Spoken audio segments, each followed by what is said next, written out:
Hey garden friends, welcome back to So Arizona. I am presently in my fall garden, or is it winter? Sometimes in southern Arizona it's hard to know the difference.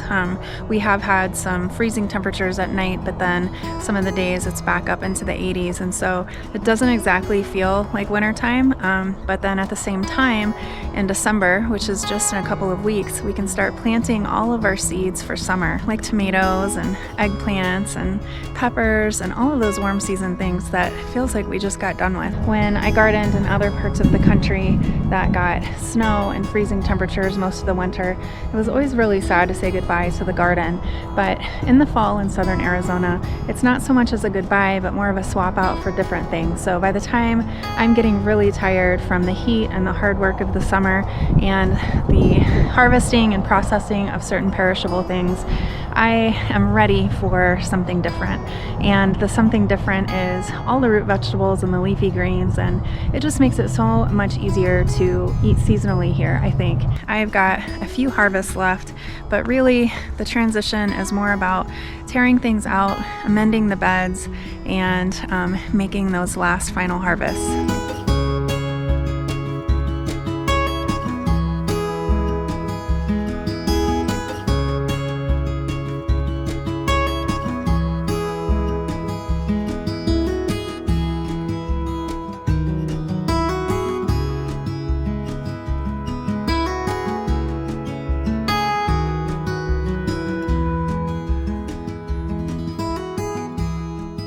More calendula.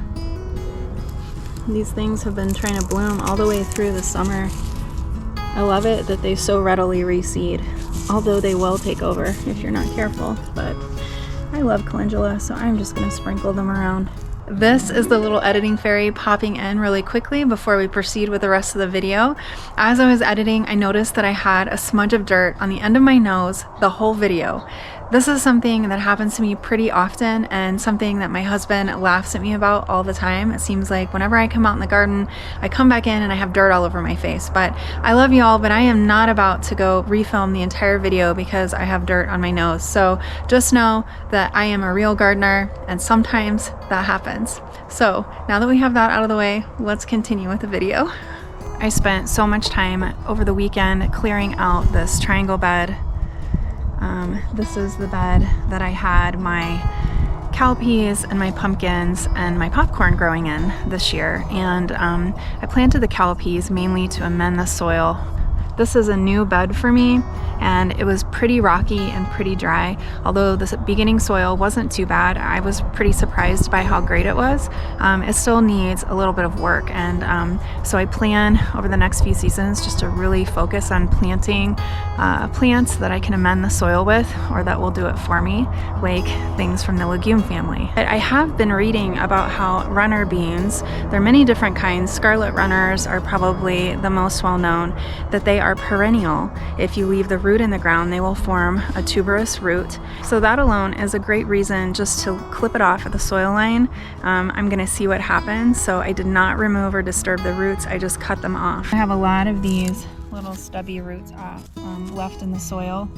I will always leave my bean plants just in the soil. I usually will just clip them right off at the soil line, but I have never tried to just leave them in place for the sole purpose of them resprouting the next year. So I will report back to you in the spring and let you know if they look like they're going to come back or not. So I'm really interested to see if they will. Even though I didn't get any beans from these plants this year because of the early frost, I'm hoping that if I leave the roots in place and they have formed a tuber and they get to overwinter and they come back next year, that they'll be much more established plants, and hopefully they'll grow much more quickly, and I will actually get some beans off of these plants because they have already become established. So I will let you know if that works or not.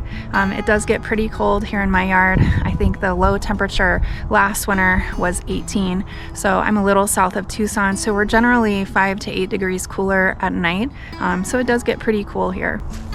This bed nearly killed me though.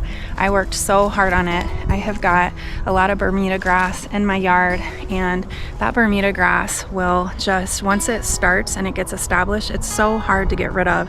And I am really trying not to spray any herbicides like Roundup to get rid of it. I have tried solarizing, which I've had some success with, and I've tried digging it out, but it spreads in 3 different ways. It spreads through seed, it spreads by stolons, kind of like strawberries. It'll send a runner along the ground, and wherever it touches the ground, it'll develop roots. And it'll also spread by segmentation, and that just means if you're digging or chopping it out or trying to pull it out and a little piece breaks off, a little segment, that segment, even if it's really small, will also develop roots, and then you get a new plant from that. So it's just really difficult, but I have been going along the edges of that bed and a lot of my other beds to dig out all of that Bermuda grass. You can see it looks like I have a lawn right here, but I did not plant any of that. It has just been an opportunistic plant. The seeds were present in the soil, so when I added water to these garden beds and over the season where we got monsoon rains, it just sprouted and spread. And I have, you can see, landscape fabric down that I put around all of the beds, and then I covered that with wood chips. You can't hardly see the wood chips anymore because there's so much grass, but that did not stop it at all. And of course it's headed for these beds because it wants the moisture, and I have been digging and digging and digging. Right now you can see all the way down, it's a pretty clean edge with these rocks, but it was not. It was completely overgrown. This weekend I removed all of that Bermuda grass around this whole bed, and then I planted a bunch of seeds. I have calendula and scabiosa and some nigella, and I also planted some herbs like cilantro and fennel, which I will harvest to eat, and then I will also let it go to flower because a lot of the native pollinators really love those tiny blooms on those plants. I've got a lot of toy onions and shallots on this side. You can see that, and then all of those little green sprouts over there, that's all garlic. So I got finished planting the garlic. So the garlic is from about this way all the way over. Since we're on the topic of beans, dried beans, beans are actually one of my very favorite things to grow. I just think they look like little jewels, and I'm so obsessed with trying different ones. But I've told you about my bean row, and I'll show you what it looked like in the height of summer. It was so lush and beautiful, but now it is not. It is very unhappy and dead, and I am afraid that these beans did not have time to mature. These pods feel very empty and very wilted, and that's because we got caught with an early frost, and even though I covered this, the vine died. So it's really sad. I got so many beans off of this last year. This was the bio bean variety from Rancho Gordo. As I've mentioned before, I order beans from him to just eat and cook in the kitchen, but since they're heirloom beans, they can be planted out in the garden too. So I always save some of my favorite varieties just to be able to plant and propagate them. So these were planted from seeds that I saved from the crop from the previous year before, and I had such a great crop, but we got an early frost. As I said, I had to go move over under the shade of this tree because that sun is so bright I couldn't even see the screen on the camera to know if I was in focus or not. So let's just chat over here for a minute about beans. As I was saying, beans are great for nitrogen fixation, but sometimes people, when they're clearing out their beds at the end of the season, they'll just rip all of the plants out. But unfortunately, when beans fix nitrogen from the air, they will store that nitrogen in root nodules. So most of that nitrogen is within the root. And if you rip out that root, then you rip out all of the nitrogen too, and the benefit that the beans were giving your soil. If you're planning to grow beans or you have grown beans and you need to clear out your beds, just take a pair of scissors or garden shears and just nip off the plant right at the soil line, and then those roots can stay in the soil. As those roots stay in the soil and break down over the season, they are going to release that nitrogen that was stored in their roots into your soil, and that is when you're getting the biggest benefit. As those roots decompose, they are going to leave a cavity where they once were, and that will allow better water penetration, and it is going to aerate the soil. So you don't want to have your soil compacted. You want it nice and fluffy and aerated, and you want the water to be able to permeate all the way down. That bed that I was just showing you over there where I'm growing the garlic now that I had all of the cowpeas and the popcorn this summer, I planted those cowpeas there because that is one of our newest beds. Both of those triangle beds were the very last beds that we put in the garden last fall. So they were still pretty rocky. The soil was okay, but not the best. And so I planted all of those cowpeas in there. When I removed the cowpea plants, I chopped up a lot of the plant matter and left it on top of the soil. And of course, I left the roots in place as well because I want that nitrogen to stay in the soil. If you have tricky beds and you're looking for a great way to amend the soil in a very passive way, planting beans is great for that because they offer three things. They will amend your soil, as I was just talking about. They'll give you food if they come to fruition, and they will also be great for a chop and drop mulch. I've talked about this before, but if you're growing any kind of a legume plant, save that plant matter because it works great for mulch. And as I said before, I don't like bringing in things like straw or alfalfa. I used to be a huge fan of alfalfa because it contains a hormone called triacantanol, which is a growth regulator, and it is wonderful for the soil. Usually alfalfa is picked before it blooms, so you don't have to worry about seeds sprouting up in your garden beds like you do with other things like hay and straw. So I really liked to use alfalfa until I realized that they spray a product called paraquat on it, which has been linked with Parkinson's disease. I also mentioned that I don't like bringing in outside things because of the risk of persistent pesticides. And there are pesticides that are sprayed onto fields where they grow things like alfalfa and other grass products. And when they feed those grasses to animals and the animals digest them and it comes out the other end, those pesticides are still intact. If they try to compost any of those grasses, either in the form of manure or just the grasses themselves, those pesticides remain. And so if you bring manure, aged steer manure, into your garden, or if you bring in a bale of alfalfa to try to mulch your beds, you very well may be importing paraquat or other persistent pesticides into your garden. And if you're working really hard to build your soil, and if you're trying to grow things organically, then that is just not going to work. So I think if you can try to grow as much as possible in the form of mulch and amendments for your garden, that is going to be so much better because you cut out that risk. So let's go look at my huge bean vine pile and I will show you how I'm going to use it. I lingered a little too long over my coffee this morning, and now I'm paying the price by having to deal with very intense sun and suboptimal light, but that's okay. These are all the bean vines that I pulled out over the weekend, and this is a huge pile. I know you probably can't tell, but it is huge. It was growing on top of this Titan pea tunnel right here at the end. So I am just going to let all of these dry out. And I've got some tupberry bean vines here that I've already done that with. These have been sitting here for a few weeks. So I let them dry out really well. And then I take my hedge loppers and I will just chop this up into small pieces. I don't put it through the shredder, although I could. It really doesn't matter. I just try to get all of the bean pods off of here first because otherwise I'll have more volunteer tupberry beans. And you just put this around your plants like you would all the other grass products that you can buy for that. Legume vines in general are so great for maintaining temperature in the soil and soil moisture and blocking any of the sun's UV rays. You don't want to have the sun baking your bare soil. So I just wait, I chop it up, I put it around my plants, and as they break down and decompose, any kind of nitrogen that those vines contain, are also going to break down into my soil, and I don't have to worry about buying anything or having persistent pesticides messing up my garden. That is also what I'm doing with this other huge pile right here. That will be going to Shreddy Krueger. Aw. Look at that. This poor calendula plant made it all the way through the summer and is trying to make a rebound. I love that because I love making skin products out of those blooms, so I'm going to be harvesting a few of these.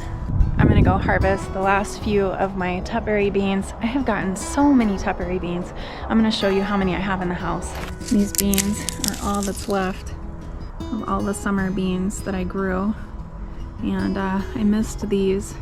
They're hanging onto this old sunflower stalk that has been dried and gone. They were climbing on it over the summer and I didn't have the heart to tear it off, so I just clipped off the head of the sunflower and let it be, and it has dried in place but served as a very fine trellis, I think.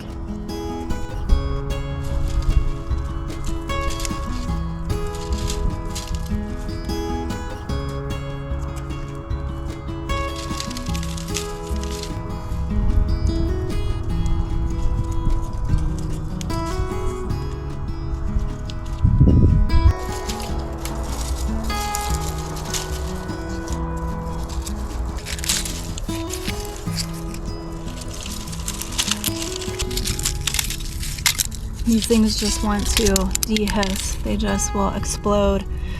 So that is a great way for them to plant themselves, because when those pods get dry, they pop open and beans spring all over the place. As a matter of fact, my negligence is what is responsible for this bean patch this year. I did not plant this variety of tupberry beans this year. This is leftover from last summer, and they got here because I failed to harvest them on time. A bunch of the pods dehissed, the beans flew all over the place, and they planted themselves. So I got a bonus bed of tupberry beans this year, which is great because they were far enough away from the other varieties that I planted, so I don't think that they were close enough to intermix. These lettuces are so good. Let's see, what date did I plant these? This one says September 18th, and I've already got some nice full heads. These are a leaf lettuce, so they're cut and come again. I will harvest just around the edges and let the center continue to grow, and I've been getting a lot of lettuce. It's so pretty. I've also got some bok choy and some kale. These radishes here, they are so nice. I'm gonna pull one for you. I'll just have one with my salad for lunch. These are the early Scarlet Globe variety, and they're just so pretty. So I just planted these on October 24th, so not quite 4 weeks ago, and really I could have harvested this just last week, but I was a little bit late. I have one last remaining garden bed of cherry tomatoes, and they are struggling. The frost has gotten their tips, very frost damaged and dead, but the plant as a whole right now is doing really well still, although I don't expect that to continue. This is the Chiapas wild tomato. It's a cherry tomato. The tomatoes are really small on it, and on first look it looks like just like there's nothing really going on, like it's a bunch of foliage and not a lot of blooms until you turn it over. And I've shared this before, but it likes to hide all of its cherry tomatoes underneath. And even though this plant is looking the worse for the wear with a couple of nights of frost that we've had, the tomatoes have never tasted sweeter. I'm still getting these cherry tomatoes, and they're so sweet right now. They taste like candy, like tomato candy. I've cleared this whole bed all the way down and amended it with new compost, but I've stopped right here. And that's because this is where the majority of my pumpkins that I'm waiting for are. And it's been the last couple nights about 35, so I gave them a little extra protection. Most of them are so close. I've got a few on this side that are getting pretty close. I don't know if you can see, it's kind of a mottled green color. This will become more orange or salmon colored as it gets closer. So let me show you the one that is the closest. Let's go in here. All right, so the sun is very bright right now, but you see how it becomes more of a mottled color, but that salmon or peach color really starts to fill in. This one is so close. The tendrils are starting to dry, which is one of the signs. Another is that the stalk is feeling very woody, and if I try to poke it with my fingernail, my fingernail just barely pierces it. So those are 3 ways you can know, along with the days of maturity for the variety. I've torn out a lot of things out of my stock tank garden. I've got some herbs here, and I already planted some lettuce and some nasturtiums here, although I have to be careful about these nasturtiums because they are very frost sensitive. I've got a lot of them covered with frost cloth or shade cloth, not because I'm trying to protect them from the sun or from the frost, but because the birds absolutely love some of these sprouts. So I'll show you. So I've got some arugula started in here. Looks like it got washed into clumps, but I'll have to just reseed that. The birds love certain sprouts, so I cannot leave beets uncovered while they're sprouting, or certain kinds of lettuces and things like that, because the birds will totally clean it out. And for a while I thought, what is going on? Why are none of my seeds germinating? Well, they were germinating, but the birds were helping themselves to some healthy sprouts and salads. So I just have to cover those sprouts until they get big enough that the birds will leave them alone. But you can't really blame them. I mean, who doesn't love sprouts and salads? Tomatoes and peppers really need to have the low temperature not go much below 50 degrees if they're going to ripen. And so I have a lot of green tomatoes that are left. And although I've been trying to cover them with a frost cloth on the few cold nights we've had already, I think I'm gonna have to experiment with making some tomato chutney or maybe some pickled green tomatoes. So that's something I'll probably share a little later on. But tomato row right here, I've got it uncovered right now. I had it covered with this frost cloth last night, and I know I just said that it needs 50 degrees or more to be able to ripen properly, but I have just got some really great tomatoes here that just haven't had the time to ripen. So we've only had a few nights that have been below freezing where we've had a hard frost, and although the basil is definitely showing the signs of the frost, it is not happy. Some of the tomatoes are still going along okay, so I thought that I would just do my best and try to give them a couple more weeks to ripen, and if they don't, that is okay. I will just make some pickled green tomatoes. But look at these guys. These are really pretty Italian peppers in various stages of ripeness. I was just hoping I could protect them for a couple more weeks, give them a little bit more time before I give it up quite yet. I'm so tempted to harvest those peppers, but I am not going to do that yet because I want to wait until we have several ready so that we can actually fry them in some olive oil as they're meant to be. So I'm not going to just pick one. I have to wait and be patient. I had to come up front and seek shelter from that crazy sun. It's so harsh I can't even see you.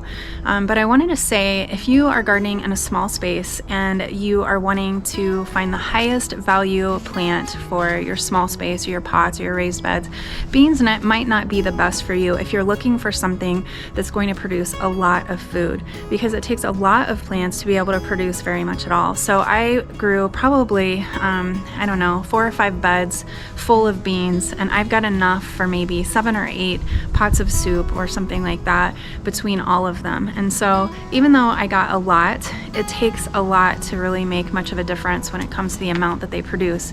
But if you're looking for something that is going to shade other plants, amend your soil, provide you with garden mulch, fix nitrogen in your soil, all of that, then it might be a great choice. So it just depends on what you're looking for. So just keep that in mind if you choose to grow beans. But I think you should grow beans because beans are adorable and they come in so many different sizes and shapes and colors. They are just like a little treasure hunt, in my opinion. I think I have exhausted all of the garden news that I can give to you.